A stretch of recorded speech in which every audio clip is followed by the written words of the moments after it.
Alicia is the first track of Clair-Obscur Expedition 33 and also accompanies the main menu. The language in which this song is played is the Occitan medieval language, which was spoken in regions of southern France between the 12th and 14th century, and it's a critically endangered language that used to be spoken by millions of people. It's used here to prevent the game from being spoiled, but thankfully for all of you watching who have finished the game and are ready for spoilers, we can dive into the revealed lyrics through the game's final track, Maelle. My name's Cosmo, I make content on my favorite games including Expedition 33. Be sure to like the video, subscribe for more, and let's dive in, shall we?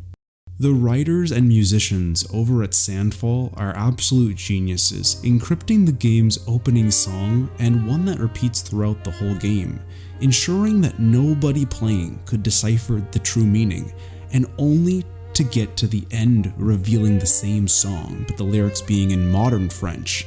I find this so interesting because Maelle and Alicia are two sides of the same coin. It's incredibly cool that they were able to do this, and I genuinely think that this song is video game gold. It's a masterpiece. It's an evolution of video game music. So let's listen to the first half in the encrypted medieval French and then in the modern French as well.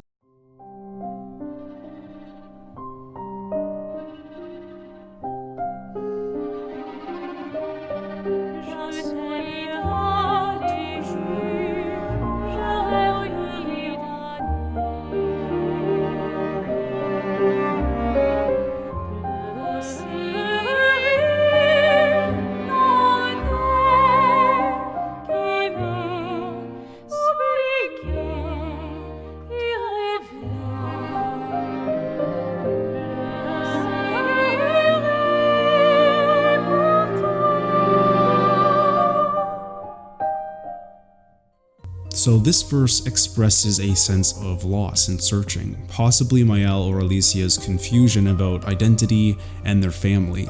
It could directly refer to her feelings regarding the death of her brother Verso. Even though Maelle's blamed for what happened, she still loved her brother, which we do actually get glimpses into and see alongside the painted Verso.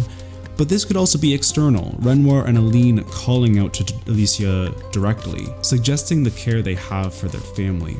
The line, "I will still dream," invokes resilience, even the loss that has been felt by this family to Alicia, to Maelle, this survivor's guilt, it will be overcome, and all of these characters are inherently selfish in their own ways, but Maelle's dream could very well be to live within the canvas forever, where she will not be faced with what has come with being a burn victim and losing one's ability to speak. She imagines many futures within the game itself. Everyone in this family is imagining a different future and is approaching it in their own way. "I'll still cry" shows the grief remains and persists, and loving deeply, forgetting or trying to move forward, and dreaming of what could have been is an emotional cycle when dealing with loss. Alicia may want to continue living as Maelle in the canvas because she cannot bear to go back to the abusive environment her family has created, and inside the canvas, she can live freely of her disability and not have to face Verso's death. It doesn't need to be moved on from if it is ignored in fantasy. The endings explore this as well, which is the penultimate discussion of the game, which I adore. This song, it is introductionary, but it's also full circle. It includes everything, but it includes nothing. It's amazing. Let's keep listening.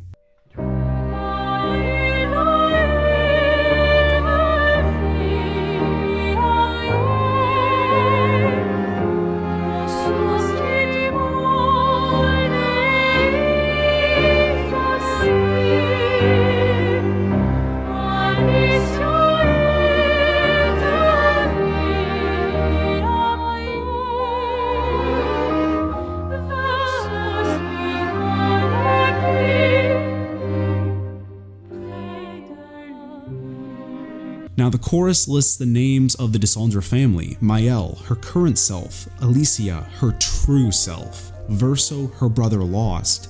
And Alicia having a life to paint has two meanings.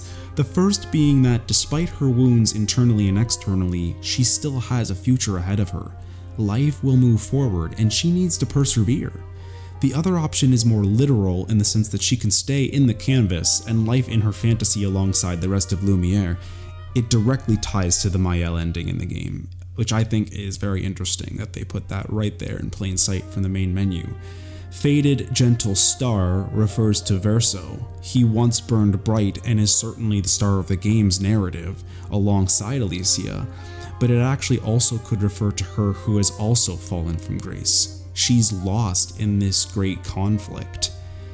The line about Verso in the night refers to aftermath of the fire, of where he exists now, as a painted shadow, and under the fall of darkness as the same child.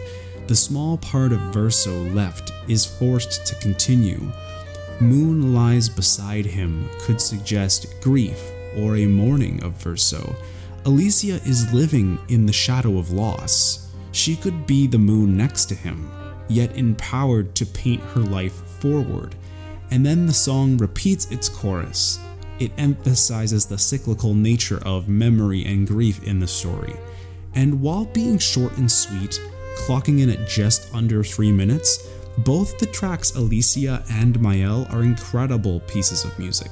They will both stand tall on the list of best video game music.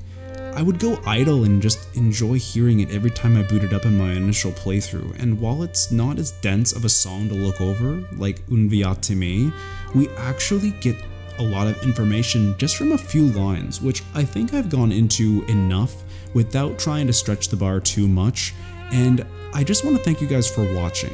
It's been fun getting to talk about one of my favorite new titles, and my next video I think is going to be on the writers. So be sure to check that one out when it drops. Give this video a like and drop a comment. Be sure to subscribe if you don't want to miss out on more, and I'll see you next time.